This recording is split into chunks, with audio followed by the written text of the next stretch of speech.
Kuna wakati unafika unahisi hata mbingu zimekuwa za shaba. Unapiga magoti, unalia, unaomba, lakini unahisi sauti yako inaishia kwenye dari ya nyumba yako. Labda unajiuliza, hivi Mungu ananiona kweli? Mbona yule aliyenitenda vibaya anazidi kunawiri wakati mimi ninayemtumikia ninaumbuka? Mbona kila nikishika hela inapotea kama maji kwenye mchanga? Kuna kitu kimoja kikubwa ambacho hujakijua kuhusu hicho giza unachopitia sasa hivi. Kuna siri ambayo adui hataki uigundue, kwa sababu ukijua siri hii, kuta za gereza lako zitapasuka vipande vipande. Katika jina la Yesu, ninaanza kuvunja kila kifuniko kilichowekwa kwenye fahamu zako. Katika jina la Yesu, ninaamuru kila pazia lililofunika muujiza wako lipasuke kuanzia juu mpaka chini.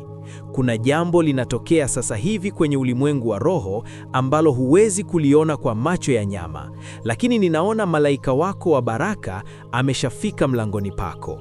Katika jina la Yesu, ninaamuru kila kilichokufa ndani yako kianze kutikisika na kupata uhai. Unajua kwa nini vita vimekuwa vikali hivi karibuni? Ni kwa sababu umebakiwa na sekunde chache tu kuingia kwenye nchi yako ya ahadi.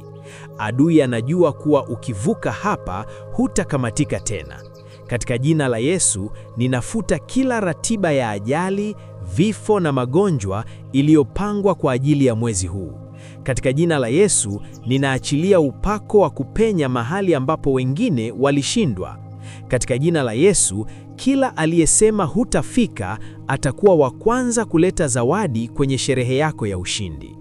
Katika jina la Yesu, ninaona simu ya maana ikija kwako leo, simu itakayobadilisha historia ya ukoo wako mzima. Katika jina la Yesu, ninafungua hazina za siri ambazo Mungu amekuwekea tangu kuwekwa kwa misingi ya dunia. Usikubali kulala leo ukiwa na unyonge, kwa sababu neno la Mungu katika Isaya 45 linasema atavunja milango ya shaba na kukata mapigo ya chuma. Katika jina la Yesu, ninaona minyororo ya madeni ikikatika. Katika jina la Yesu, ninaona ugonjwa uliokuwa unakutesa ukiacha mwili wako sasa hivi. Katika jina la Yesu, ninaona amani ya ajabu ikishuka kwenye nyumba yako. Unajua ni nini kitatokea ndani ya saa 24 zijazo? Kuna mlango mmoja ambao uliufikiria kuwa umefungwa milele, unaenda kufunguka kwa kishindo kikubwa. Katika jina la Yesu, ninaweka alama ya damu ya kondoo juu ya biashara yako, juu ya watoto wako na juu ya afya yako. Katika jina la Yesu, pokea kicheko ambacho kitawashangaza majirani zako. Katika jina la Yesu, ninaona marejesho ya heshima yako yaliyopotea. Mungu anasema, usiogope, maana mimi nipo pamoja nawe. Katika jina la Yesu, ninaamuru kila roho ya kukataliwa iondoke na nafasi yake ichukuliwe na kibali cha kimungu. Katika jina la Yesu, kile ulichokuwa unakiota sasa kinaenda kuwa dhahiri.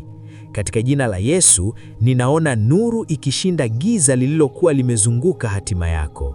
Je, uko tayari kupokea kile ambacho Mungu amekuandalia? Maana ninaona mabadiliko makubwa yanakuja, mabadiliko ambayo yatafanya watu waulizane, huyu si yule aliyekuwa anaomba msaada? Katika jina la Yesu, ninasimama na wewe na kutangaza kuwa umeshinda.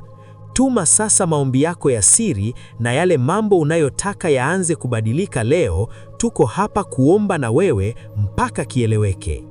Je, ungependa nikuandalie ombi lingine la kuvunja laana za kurithi au ombi la kufungua milango ya safari za nje ya nchi?